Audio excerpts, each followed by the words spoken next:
Baik pemirsa, kita akan lanjut lagi dialog kita. Benarkah Jessica Kumala Wongso yang membunuh Wayan Mirna Salihin dan benarkah pula ada sianida di dalam kopi yang diminum Wayan Mirna Salihin? Bang Reza dan juga Pak Taufik, kita akan lihat lagi. Ini adalah yang akan Anda saksikan bersama di layar televisi Anda adalah gambar ketika kami mewawancarai Jessica Kumala Wongso kemarin di sela-sela persidangan. Ini adalah gambar memperlihatkan Jessica keluar emosinya, Bang Reza dan Pak Taufik. Kalau selama ini kita melihat Jessica sangat tenang, sangat cool, seakan-akan tidak ada apa-apa. Tapi di sini Jessica, kalau Anda perhatikan matanya itu berkaca-kaca. Dan emosi dan intonasinya pun juga berapi-api. Dan dalam transkrip yang saya pegang di sini, ada satu kalimat yang Jessica mengatakan, saya nggak takut sih, saya juga punya Tuhan, saya nggak masalah, cuma capek. Dan ia juga mengaku tidak bersalah dalam kasus ini dan orang tidak pernah merasakan apa yang ia rasakan selama menjalani proses pemeriksaan hingga persidangan. Komentar Anda, Pak Taufik? Ya, ini kan kelihatan ya. Dia kita mengatakan dia sedang keluar emosi, tapi kan tidak terlalu jelas tampilan emosi di mukanya. Memang dia bisa diulang lagi gambar ya, nanti kita perlihatkan lagi. Jessica itu memang seperti itu. Dia tidak penuh ekspresif menampilkan itu, enggak. Dia nangis tapi enggak ekspresif betul. Jadi menurut saya sih tolonglah dikaji dalam benar-benar ya.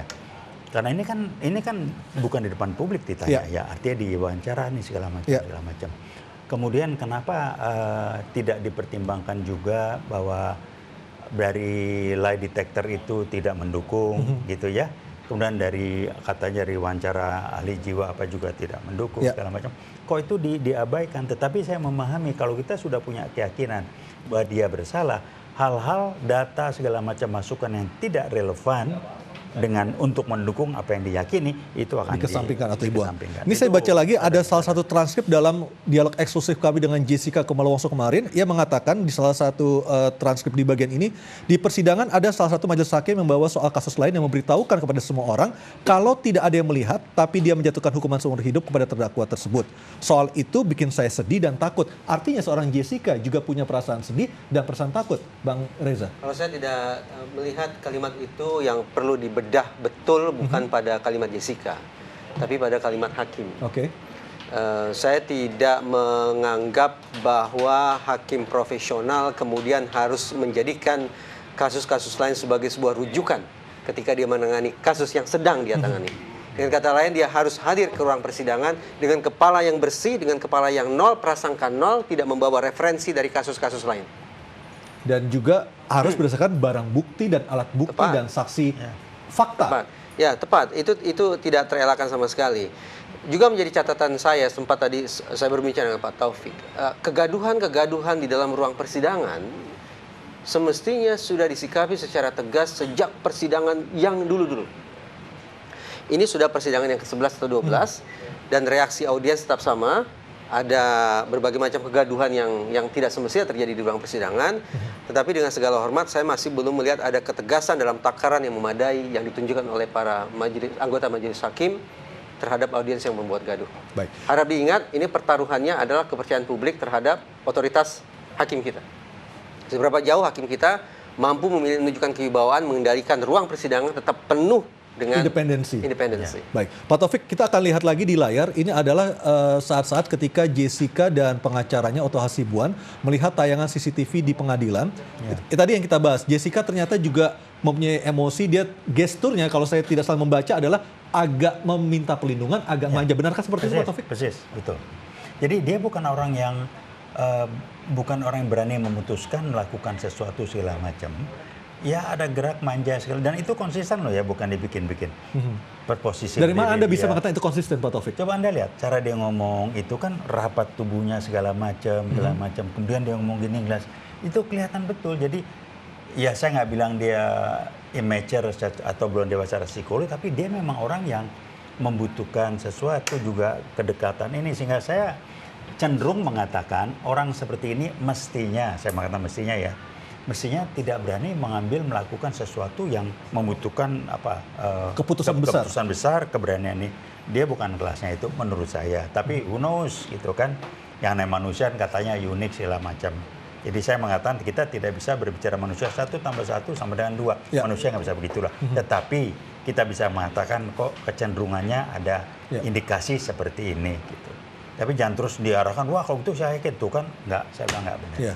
Dan Jessica kemarin di saat akhir persidangan yang berlangsung lebih dari pukul 11 malam kemarin juga sempat mengatakan ia akan memberikan kesaksian versinya, dia akan menjawab semua tuduhan yang dialamat kepada dia, dan ia mengatakan tidak bersalah seperti itu, lagi-lagi seperti itu.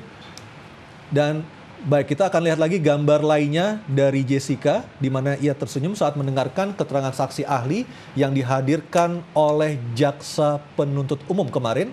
Kita sebentar lagi akan melihatnya. Ini adalah suasana persidangan yang berlangsung kemarin pemirsa di Pengadilan Negeri Jakarta Pusat.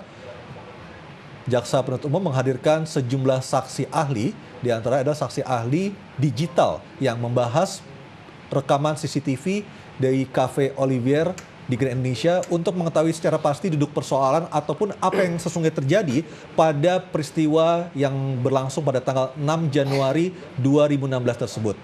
Nah, Jessica tersenyum, Bang Reza dan Pak Taufik. Apa yang bisa kita baca dari visualisasi yang kita saksikan ini? Pak Taufik atau saya? Ya, Anda dulu deh. Nah, kalau saya begini, ketika kita mencoba membaca komunikasi nonverbal seseorang, semestinya ada 4 unsur yang harus kita perhatikan. Pertama, ekspresi muka. Yang kedua, gerakan selain muka. Yang ketiga adalah kalimat. Dan yang keempat, konteks atau situasi. Nah, pada adegan ini sayang sekali kalimat itu tidak bisa kita simak. Ya. Jadi kita tidak tahu secara persis bagian mana, topik apa, tema apa yang membuat Jessica dan pengacara tadi juga mengeluarkan senyuman. Yang jelas, dalam situasi yang menegangkan semacam itu, bahwa kemudian ada senyuman yang muncul walaupun sekelebatan di situ, menandakan ada sesuatu yang istimewa yang sebenarnya bisa didalami ya di situ. Bukan senyum kebahagiaan lah itu ya. Jelas tapi bukan senyum lain. yang seakan-akan mengatakan Kegetiran, geleng-geleng, ya? sebetulnya geleng-geleng, bukan main gitu ya. Itu suatu penolakan terhadap apa yang dia dengar. Dan ini kebetulan dua-dua itu kan pengacara juga gitu, Jessica gitu. Dan Jessica saya lebih lihat dia itu lebih orang yang manja gitu ya. Orang yang manja sekali. Dan mukanya kan muka senyum terus gitu ya. Pak Taufik, kita sama-sama bertiga di sini tidak ada yang mengenal Jessica secara pribadi. Tapi dari ilmu yang Pak Taufik pelajari, yang Pak Taufik dalami selama ini, bisakah kita menyimpulkan Jessica orangnya adalah orang yang manja, tidak bisa mengambil keputusan yang besar dan lain sebagainya, Pak Taufik? Saya melihat dia manja. Itu manja. Saya 90% confident dia orang yang manja ya.